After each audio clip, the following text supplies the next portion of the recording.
여러분은 다음 문항을 보면 어떤 생각이 드시나요? 사실은 먹고 싶지만 건강에 해로우니까 참는다.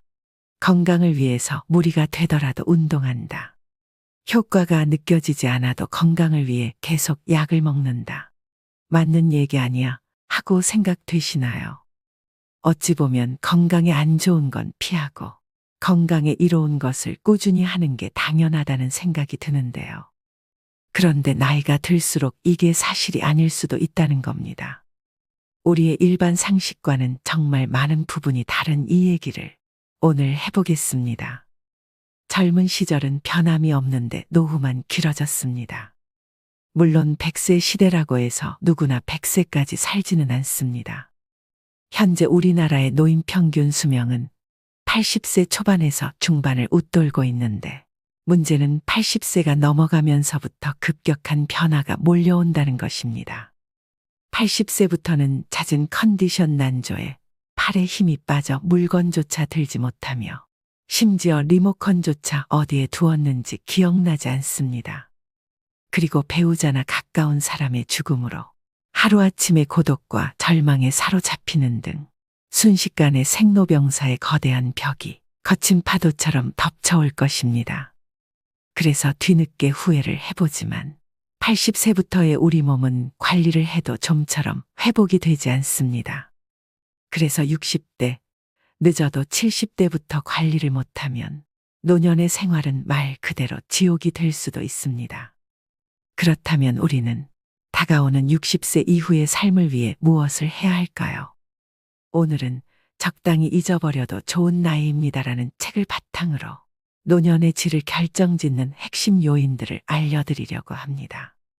노년의 질을 결정짓는 핵심적인 요인 첫 번째. 다른 사람과의 비교는 불행으로 가는 고속도로다. 퇴직이 얼마 남지 않은 50대에 남과 비교하는 것은 전혀 도움이 안 된다. 동창생 누구는 어디에 20억짜리 집이 있는데 난 뭐하고 살았나. 죽을 때까지 넉넉한 연금이 나오는 공무원을 했어야 하는데 쥐꼬리만한 연금으로 난 어떻게 사나. 이런 식의 후회를 하다 보면 자신이 무능하게 느껴지고 사회 시스템이 불만스럽게 여겨진다. 더 나쁜 것은 이제라도 만회해보겠다며 무리하게 투자하거나 사업을 벌이는 것이다. 아무리 수명이 연장됐다 해도 50대는 인생이 꺾이는 나이다. 계절로 치면 씨 뿌리고 키우는 때가 아니라 거둬들이는 시기다. 물론 50대에도 새로운 일에 도전하고 모험도 할 수 있다. 하지만 실패할 경우 만회할 시간이 충분치 않을 수 있다는 점, 체력이 떨어지고 있다는 점을 감안해야 한다. 돈이든 체력이든 가정이든 지킬 수 있는 범위 내에서 도전과 모험의 범위를 국한시키는 것이 현명하고 남과 비교하지 않고 자신의 현재 모습에 감사하는 것이 지혜롭다. 노년의 질을 결정짓는 핵심적인 요인 두 번째. 빈털터리로 죽기로 결심한다. 퇴직을 하고 소득이 없어지면 자산이나 예금 잔고를 털어 생활비에 보태야 한다. 집을 맡기고 주택연금을 받았어야 할 수도 있다. 문제는 자산이 줄면 불안해지고 자식에게 집이라도 남겨야지 하는 미련 때문에 주택연금에 가입하기도 꺼려진다는 점이다. 재산을 모두 써버리고 빈털터리로 죽기로 마음먹는다면 우리는 살아있는 내내 적절한 부를 누릴 수 있다. 또 곶감은 빼먹는 것이라며 재산을 남길 생각하지 말고 다 써버릴 생각을 해야 한다. 몇 살까지 살지 모르는데 죽기 전에 재산을 다 써버리면 어떻게 하느냐고 반문할 수도 있다. 하지만 재산을 탕진하라는 것이 아니다. 돈을 남길 욕심을 거두고 검소하게 생활한다면 대부분의 경우 죽을 때까지 먹고 살 수는 있다는 얘기다. 노년의 질을 결정짓는 핵심적인 요인 세 번째. 친구는 없어도 괜찮다. 어떤 사람은 혼자 있는 시간을 견디지 못하고 늘 다른 사람과 연결되어 있기를 원합니다. 하지만 허울뿐인 관계의 마음은 여전히 공허하고 집단 안에 있을수록 오히려 고독을 느끼죠. 그리고 그 고독을 메우기 위해 타인을 더욱 더 갈망하게 됩니다. 하지만 한번 혼자여도 괜찮다고 각오를 다지고 나면 이런 악순환의 고리를 끊을 수 있습니다. 홀로 있는 시간 동안 자기 자신을 찬찬히 되돌아보면 가치관 또한 또렷해집니다. 지금 이대로도 충분하다는 만족감이 생기고 자존감도 높아지죠. 나아가 다른 사람에게 물들지 않는 자신만의 사고 방식이 생기고 남과 다른 특별한 삶이 열리기도 합니다. 남편을 먼저 떠나보내고 혼자 남은 스카코 씨는 고립되어 있지 않았습니다. 단골 레스토랑의 셰프, 헬스클럽의 트레이너, 일을 함께하는 동료 등 다양한 사람과 관계를 이어가고 있었습니다. 마음속을 속속들이 내보일 만큼 깊은 인간관계가 아니라 적당한 거리감을 유지하는 느슨한 관계. 그런 관계가 사람을 더욱 성숙하게 하고 노년의 삶을 살아가는 데 있어 중요한 안전망이 되어줍니다. 나이가 들수록 오늘 갈 곳과 오늘 할 일이 무엇보다 중요합니다. 반려견과 산책하며 학교 가는 아이들을 지켜보는 등 사회와의 접점을 놓지 않으면 그것으로 충분합니다. 노년의 질을 결정짓는 핵심적인 요인 네 번째. 살을 빼야 한다는 고정관념을 버린다. 60세는 건강한 몸을 만드는 여정의 중대한 관문입니다. 중년기에는 대사증후군을 예방하는 것이 건강관리의 중요 과제였죠. 대사증후군이 찾아오면 동맥경화, 뇌졸중, 심근경색, 당뇨병, 치매 등 온갖 무서운 질병들이 도미노처럼 우르르 몰려옵니다. 따라서 중년층은 대사증후군에 걸리지 않도록 몸에 지방이 너무 많이 쌓이지 않게 관리하는 것이 중요합니다. 그런데 60세가 넘어가면 노화로 근육량이 하루하루 줄어듭니다.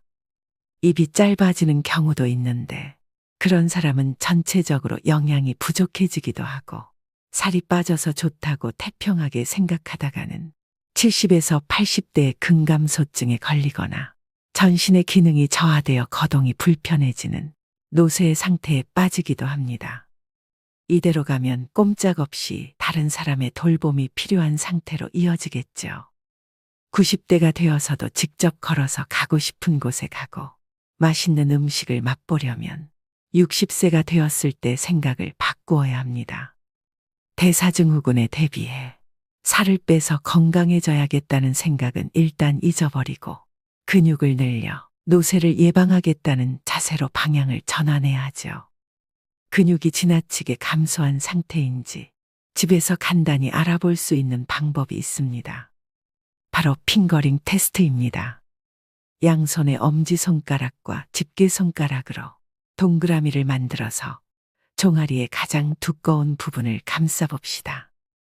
손가락이 닿지 않을 만큼 종아리가 굵으면 근육이 충분한 상태라고 짐작할 수 있습니다. 반대로 손가락이 서로 만나거나 겹쳐지면 근육이 부족할 가능성이 있으니 노쇠 상태가 되지 않도록 각별히 주의할 필요가 있습니다. 60세가 넘으면 근육이 탄탄한 다리가 무엇보다 중요합니다. 튼실한 무다리여도 좋습니다. 근육은 나이가 몇이든 누구나 마음만 먹으면 단련할 수 있습니다. 단백질을 충분히 섭취하고 걷기나 근력 운동에 힘쓰면 근육은 확실히 늘어납니다. 노년의 질을 결정짓는 핵심적인 요인 다섯 번째. 자녀를 버려야 모두가 산다. 자녀로 인해 노부모가 죽게 되는 세 가지 경우라는 섬뜩한 농담 같은 얘기가 있다. 재산이 있는 부모가 손 벌리는 자녀를 외면하면 맞아 죽는다. 찔끔찔끔 주다가는 시달려 죽는다. 그렇다고 다 내어주다가는 굶어 죽는다. 이런 불상사를 피하려면 일찌감치 자녀에게 물려줄 돈이 없다고 선언하고 돈에 대한 기대를 버리게 해야 한다. 다 큰 자식을 결혼도 시켜주고 집도 마련해주고 결혼 후에도 물심양면으로 도와줄 것이 없을까 기웃거리는 것은 사랑이 아니라 자녀의 독립을 막는 독이다. 이렇게 자녀를 독립시키지 못하고 끼고 돌다 훗날 돈 떨어지고 건강 잃었을 때 자식이 부모를 부양하는 것을 부담스러워하면 배신감을 느낀다. 부모는 자녀가 사랑스러워 이것저것 다 해줬지만 결국 돈 잃어 건강 잃어 자식과 관계까지 나빠져 자식 일어가 된다. 이를 피하려면 자녀에게 대학 졸업할 때까지만 또는 결혼할 때까지만 부양해주겠다고 부양 시한을 정하라. 그리고 가능한 자산은 연금으로 바꾸는 것이 좋다. 달마다 생활에 필요한 돈이 나오면 마지막까지 버틸 수 있다. 자녀가 어렵더라도 큰 돈을 줘버리고 빈곤선에서 허덕이는 것보다 다달이 나오는 연금을 모아 생활비라도 보태주는 것이 더 낫다. 노년의 질을 결정짓는 핵심적인 요인 6번째. 운동보다 바른 자세가 먼저다. 하루하루 어떤 생활 습관을 가지고 살아가느냐에 따라 자기도 모르는 사이 등이 굽어 새우등이 되거나 무릎이 휘고 허리가 구부러지기도 합니다. 건강해지려고 열심히 걷기 운동을 하는 사람도 정작 자세가 좋지 않으면 무릎과 허리에 부담이 가거나 관절의 가동 범위가 오히려 좁아질 수도 있죠. 그러므로 본인의 평소 자세를 가끔씩 체크해줘야 합니다. 올바른 자세는 옆에서 보았을 때 허리뼈와 목뼈가 완만한 S자를 그립니다. 전신이 보이는 거울 앞에 서서 몸의 정면과 측면에서 본인의 자세를 가만히 살펴봅시다. 벽에 등을 대고 똑바로 서보는 것도 좋은 방법이고요. 벽에 발 뒤꿈치를 붙이고 섰을 때 등과 머리 뒷부분이 벽에 닿지 않는다면 자세가 앞으로 기울어졌다는 증거입니다. 자세가 비뚤어지는 원인 중 하나는 근력의 저하입니다. 늘 같은 쪽 어깨에 가방을 메거나 날마다 같은 방향으로 다리를 꼬고 앉는 등 어느 한쪽으로 치우친 습관 때문에 자세가 틀어지기도 하죠. 시간이 날 때마다 자신의 자세를 의식적으로 바로잡아서 잘못된 버릇을 말끔히 없애봅시다. 자세가 좋아지면 겉모습도 한결 젊고 생기 있어 보이기 때문입니다. 나이 들어서도 근사한 맵시를 유지하는 사람들의 공통점은 적당한 체중을 유지한 몸매와 꼿꼿한 자세입니다. 자세를 곧게 하면 마음가짐도 적극적이고 긍정적인 방향으로 바뀔 수 있습니다. 가슴을 당당하게 펴고 배에 힘을 주고 긴장감을 놓지 않으면 자신감과 의욕이 생깁니다. 잠깐 운동하고 하루 종일 구부정하게 지내기보다 매 순간 바른 자세를 유지하며 활기차게 보내기를 추천합니다. 노년의 질을 결정짓는 핵심적인 요인 7번째. 인생의 8할은 잊어버려도 상관없는 것들이다. 모든 성과의 80%는 일에 들인 시간의 20%에 의해 만들어진다. 이것은 이탈리아의 경제학자 빌프레도 파레토가 주장한 분포에 관한 통계적 법칙입니다. 파레토 법칙이나 20대 80 법칙이라고도 불리죠. 20%의 일개미가 전체 식량의 80%를 책임진다는 이야기도 같은 맥락입니다. 개미를 자세히 관찰해보면 모든 개미가 똑같이 일하지 않는다는 사실을 알 수 있습니다. 부지런히 일하는 개미가 20% 정도라면 일하지 않는 게으른 개미도 20%입니다. 부지런히 일하던 개미가 지쳐 쓰러지면 일하지 않던 개미가 팔을 걷어붙이니 결국 한 개미집에서 열심히 일하는 개미의 비율은 변하지 않습니다. 인생도 그렇습니다. 나라는 사람의 중심이자 나를 나답게 만드는 무언가, 밥도 잠도 있고 몰두할 수 있는 무언가는 20% 안에 있습니다. 이것만 꼭 붙잡으면 인생이 80%는 잊어버려도 상관없습니다. 우리 모두 이미 경험한 바 있지 않나요? 화려한 레스토랑에 가서 식사를 하거나 값비싼 차의 주인이 되는 것, 남부럽지 않는 집에서 사는 것 등은 그리 중요하지 않습니다. 이런 건 잊어버려도 좋은 80%이죠. 가족과 밥 한 끼 함께 할 수 있는 시간, 내 발로 걸어서 산책할 수 있는 체력, 내가 좋아하는 음악을 듣거나 책을 읽을 수 있는 공간이 있다면 나머지는 아무래도 좋습니다. 20대 80 법칙을 적용해보면 일도 인생도 크게 달라집니다. 60 이후, 이제는 정말 중요한 인생의 이할에 집중해보면 어떨까요? 오늘의 영상 어떠셨나요? 노년은 쇠퇴하는 시기라는 인식이 팽배하지만 사실 인생 후반은 자녀를 독립시키고 사회생활에서도 일선에서 물러나 홀가분해지는 시기입니다. 그동안 쌓아온 경험은 세상이 말하는 정답에 얽매이지 않고 나만의 해답을 찾을 수 있는 여유를 선사합니다. 비로소 온전히 자유로워질 수 있는 시간을 맞이하는 것입니다. 이 시간을 충만하게 누리는 비결은 스스로를 웃어넘기는 데 있습니다. 긴장을 내려놓고 작은 실수 정도는 웃어넘기는 용기가 필요합니다. 그런 나를 보며 다른 사람이 함께 웃을 수 있다면 더욱 좋습니다. 또한 타인도 용서하고 나 자신도 용서하는 아량이 필요합니다. 누군가로 인해 기분 상하는 일이 생기면 그 사람을 용서해주고 내가 잘못했을 때도 스스로 한 번 더 용서해주는 너그러움을 길러야 합니다. 한편 행복이 무엇인지, 어떻게 하면 행복해지는지 지나치게 고민하지 않는 것도 중요합니다. 어렵게 생각하면 일상 속의 작은 행복들을 놓치기 때문입니다.